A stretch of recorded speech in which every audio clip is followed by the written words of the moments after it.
It is the Communist Manifesto. The Communist Manifesto. Karl Marx, 10 planks to seize and destroy freedom. And this is reposted here on my blog. The Communist Manifesto was written by Karl Marx and Friedrich Engels, two German philosophers in 1948, London, England. Manifesto of the Communist Party, as it was originally titled, is the origin of the Fabian socialist, communist, Marxist, Leninist, Stalinist, and modern-day globalist progressives like Klaus Schwab and those that peruse the halls of the World Economic Forum and Club of Rome, etc. We must preserve the past to ensure that we don't make the same mistakes. There is a reason there is chaos in the West. We have let the fox into the henhouse, diametrically opposed to the American founding, where the people rule over the state. Marx and Engels lay out the 10 planks to destroy freedoms and have the state rule over people.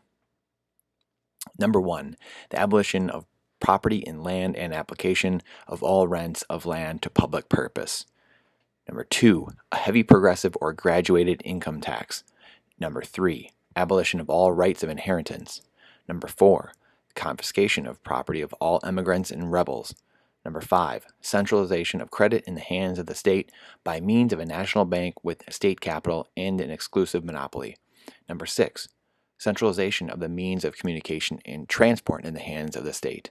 Number 7, extension of factories and instruments of production owned by the state, the bringing into cultivation of wastelands, and the improvement of the soil generally in accordance with a common plan. Number 8, equal liability of all to labor, establishment of industrial armies, especially for agriculture.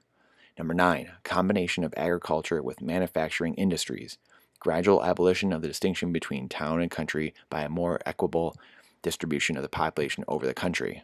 Number 10, free education for all children in public schools, abolition of children's factory labor in its present form, combination of education with industrial production. And again, there are the covers I share of the different versions of the Communist Manifesto and the original one at the top.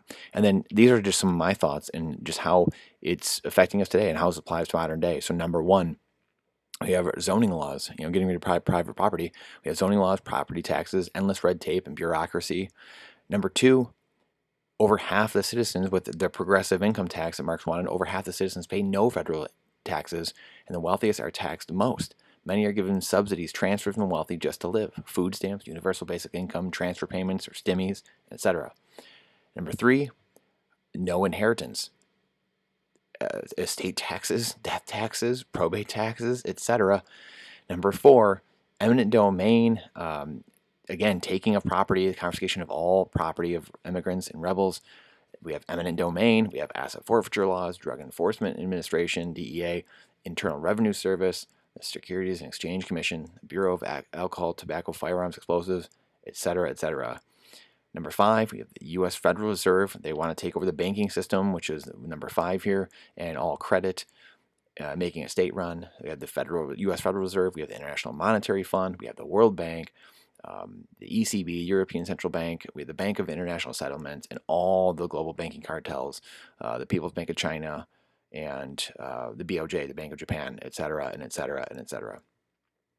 Number 6, taking hold of all of the transportation and communication and making that state run. We now have the Federal Aviation Administration, we have the Federal Trade Commission, Federal Communications Commission, Transportation Safety Administration, Department of Transportation. Those are agencies and administrations, and we have the Patriot Act. We have all kinds of laws that have been enacted and red tape. Number 7, we have the extension of factories and instruments of production owned by the state. Read controlled rather than owned or subsidized. These have to do with 8, with child labor, labor laws, equality, equal liability of all labor. So minimum wage or slave labor and outsourcing labor to other cheaper countries. Number 9, combination of agriculture with manufacturing industries, gradual abolition of the distinction between town and country, and distribution of population all over the country. Well, we have Obama-era laws that were passed trying to relocate people, rural relocation programs, and spread the people around. And way back in the day, obviously, we had internment camps, re-education camps, sterilization programs, eugenics, and abortion, which still affects us today. trying to control populations of who they want and who they don't want. And then lastly, free education for children in public schools and combination of education with industrial production. So obviously here, again, we have government-run public schools left and right.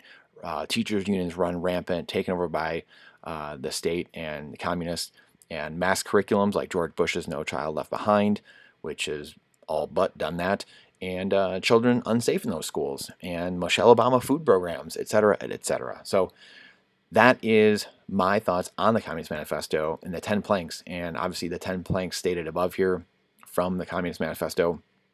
And this is why this is so important. We must preserve history. We have to preserve history so we do not lose it and we do not repeat the mistakes of the past.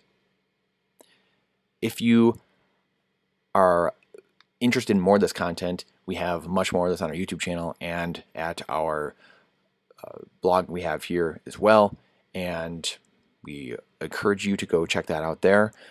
Subscribe, and comment what you would like to see more of and what you thoughts of this video are. If you dislike it, please dislike it as well, so we have that feedback. Appreciate you. We'll see you on the next one.